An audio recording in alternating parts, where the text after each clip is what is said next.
My name's Paul Webster, and this is a video to discuss my own experiences with paternal mental health and the issues around that. I want to discuss my own experiences, what helped me, and also what could be useful to help others in the future. My son was an IVF baby. We tried for a while to have him unsuccessfully. So we went down the IVF route, and being a dad was all I'd ever wanted from as soon as me and my wife met. I knew it always that I eventually wanted kids, but it was something that I'd wanted for a while.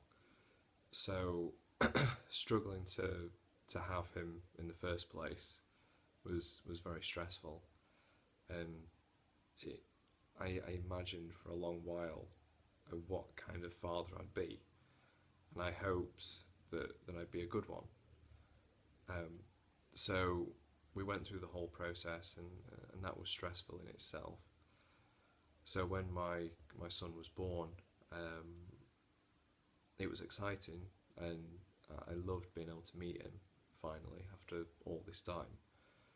But at the same time, I was met with this overwhelming sense of fear and terror that holding this little life, that I wouldn't be able to do the job that I'd pictured myself doing. So very early on, my certain symptoms raised their head. I was knocked askew almost by all the late night cries. It's such a steep learning curve. I never had really any child experience. I never actually had.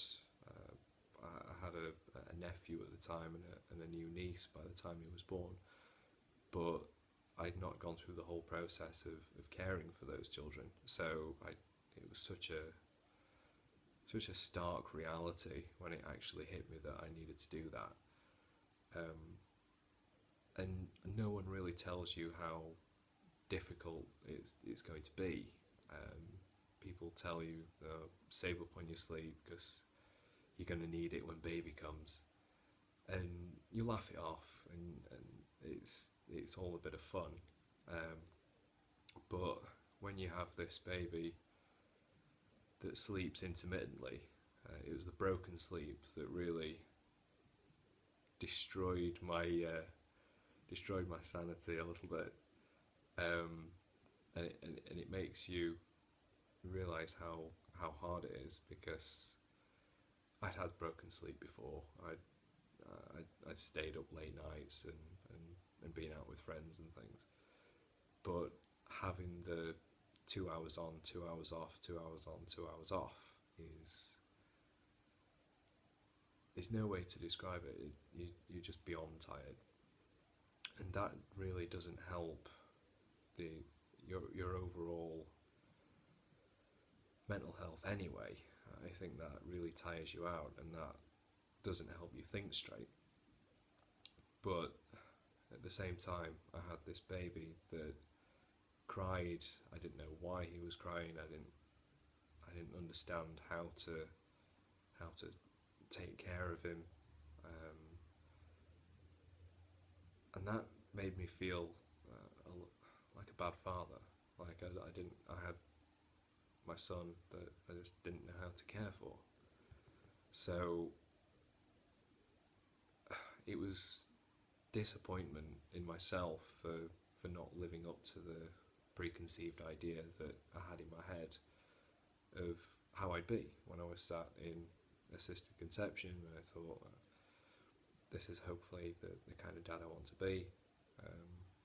And then in reality, I was a dad that didn't really know what he was doing, and that really scared me. And I was so disappointed in myself. So the first few weeks, I think, were the hardest. I I really struggled, and it was where I felt like my lowest. And at times, it would be crying, and I'd hold him, rocking him, and I'd just feel so sad, and I couldn't attribute it to anything. It wasn't like I expected to feel with a new baby. All these people that are so excited to have their firstborn.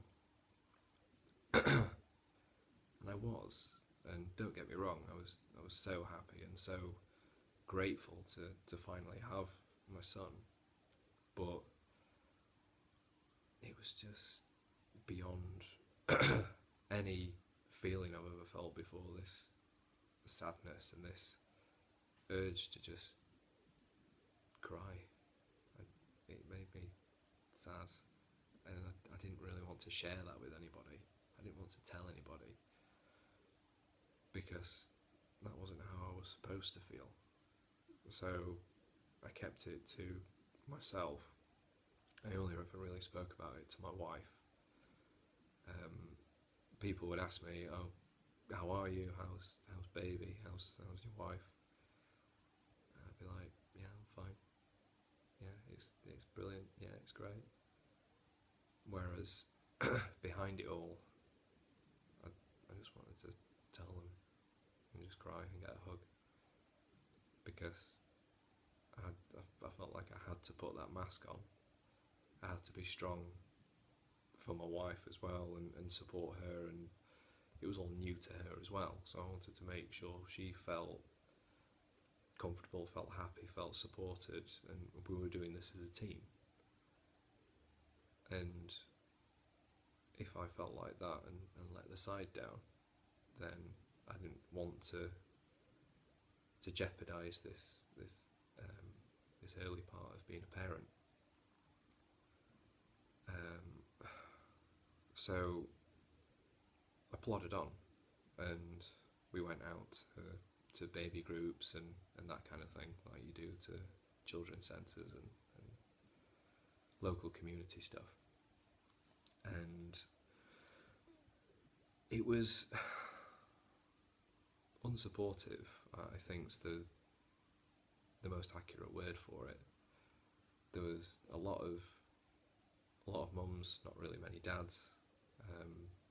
I'd go in and people would look at me almost like they didn't expect a dad to be there, or I didn't get a very warm welcome from the other people there.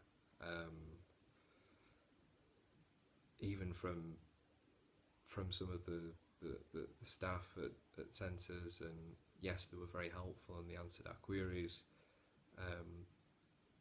but I never felt like they were addressed to me. A lot of the glances and the answers went to my wife, so I felt like a little bit of a sideline. It would have been, I don't know if it would have been different otherwise. Obviously those feelings were always going to be there. So what ended up helping in the end, obviously my wife's support was key to venting and getting all this off my chest, because I think keeping it all bottled up would have made things 100 times worse. And then by the time my son was 6 months, 7 months, I found my own way of connecting with him through sling use and through baby wearing. My wife carried Isaac in a sling from when he was about 5 months old, and then one day I decided to wear him as well, just out of necessity really, at a local farmer's market. And having him close to me and not having to think about feeding, when he was going to be changed next, when he was going to have his next nap. It was just a bit of time where it was just me and him. We were close together. I could chat to him. He'd have a look round out of the sling. He'd look up at me. I felt like we were actually bonding, as opposed to this whole vicious cycle of feed, sleep, poo, and then it all just goes round and round and round again. You feel like you're on this merry-go-round that you can't really get off. So that kind of grew from there, and it gave me a bit of bonding time with my son.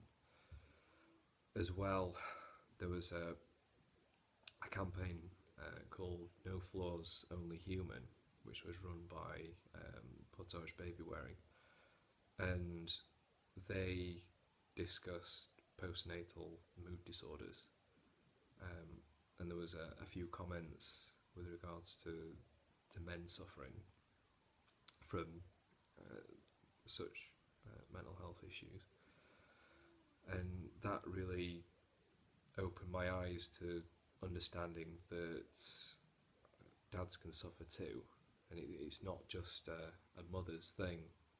And maybe the issues that I felt earlier on weren't just me struggling, weren't just things that I should be ashamed of because I couldn't cope, but were in fact something that's more widely acknowledged, and not just me trying to find my feet and just not getting there.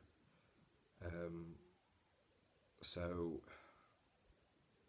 having some answers there and being able to bond with my son was essential in building my confidence as a father, by building that relationship with him. I was able to understand more about his cues, what he needed, and it really built up the connection that I had with him, and I felt like I was being more of a dad as opposed to a carer who was just taking care of his needs, but not really building on the father-son, person-to-person relationship that you end up getting. So I think in terms of what helped me and what more could be done, I think there's a lot of issues when it comes to paternal mental health. If you think about how it affects mums to dads and how it's perceived, for example, the mental health charity Mind state that only mothers can formally be diagnosed with perinatal mental health problems. However, they've done studies that show that fathers can suffer from mental health issues as well. The NCT found that more than 1 in 3 fathers have concerns about their own mental health. They also had some general studies that show that 1 in 10 dads has postnatal depression, and you don't really hear about that, especially since fathers are most likely to suffer 3 to 6 months after their baby's born. That's a lot of dads. If you think of all those 38%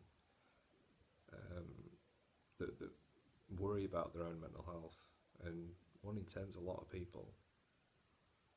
And to think that whenever we had meetings with the healthcare professionals that came out after my son was born and came out to check on us and came out to check on Isaac, it was very much mother orientated and mother focused. I'd be left to potter around and go and make him a cup of tea and make sure everyone was settled and comfortable. I'd sit down and listen to some of the advice that they had to give. But a lot of that was again addressed to my wife. So in terms of support from the healthcare community, I think there could be a lot more done to support dads. Support prior to birth would be really helpful. Asking their thoughts, addressing their concerns, answering their questions, because it's a big change and a lot of questions. You can read up as much as you like online and in books about what's going to happen next, what it's like to have a child, but so many questions go through your mind, and you normally just hold those back and let your partner ask the questions that are concerning her, because she's going to be the one that gives birth to this child. So having the availability and the option to ask questions yourself and have a healthcare professional ask you directly, how are you? Like, what are your thoughts? What are your concerns? Is there anything you're worried about? Signposting people early on to support networks, to communities that can help this kind of thing, and can help you feel more a part of something, I think would be ideal. In terms of post-birth, asking how the birth went, how did the birth affect the father, because it can be very difficult to see your partner not themselves almost when they're giving birth. It's a very different side of them that you see. If it's a traumatic birth, then you've got to understand how that affects the father's mental state.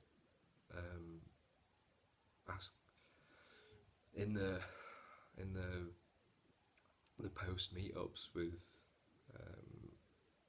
the community outreach, asking them how they're feeling directly to them, not just because there's a lot of talk about mothers' postnatal depression, and a lot of the mental health questions are asked to the mother, but none of those were asked to me, for example.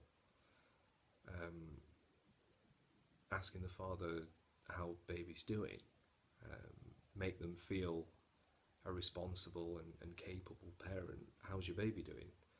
Okay, he's doing well. Is there anything that you've tried that you want to ask me about? Have you tried using sling use? Have you tried co-sleeping? Have you tried breastfeeding? Have you tried bottle feeding? Asking those types of questions to a dad, for example, makes them feel like they can do it, that they're confident, that they know the answers, that they're just not parent two, parent backup. They're actually part of the overall parenting team that know their child, that know what to do. And that boost of confidence, I think, will really help overall mental health and make them feel like they're supported. So overall, I think fathers have changed a lot from how they used to be. They used to be very, very much the go to work, the providers, the bringing home the bacon to support their family, and didn't really get much time with the kids. And that's changed a lot now. We're much more actively involved in childcare. We have extended paternity leave to care for children while our partners go back to work. And so why wouldn't the support around that reflect this new need that fathers have? There needs to be a new approach. So connecting with others and access to support is vital to that. And I think that's what Forging Families is doing now, is raising awareness and support for dads, and paving the way for what I hope is a new positive outlook and a new focus on dads that could really help them. So all I can say is, for any dads that are out there that feel like they need some extra support, then don't be afraid to speak out to friends, to family, to a wider parenting community if you can access it. And through that, you'll find it's a much easier life. You'll be able to get the support that you need and move forward and be the parent you want to be. So, good luck, all the best, and you're doing great.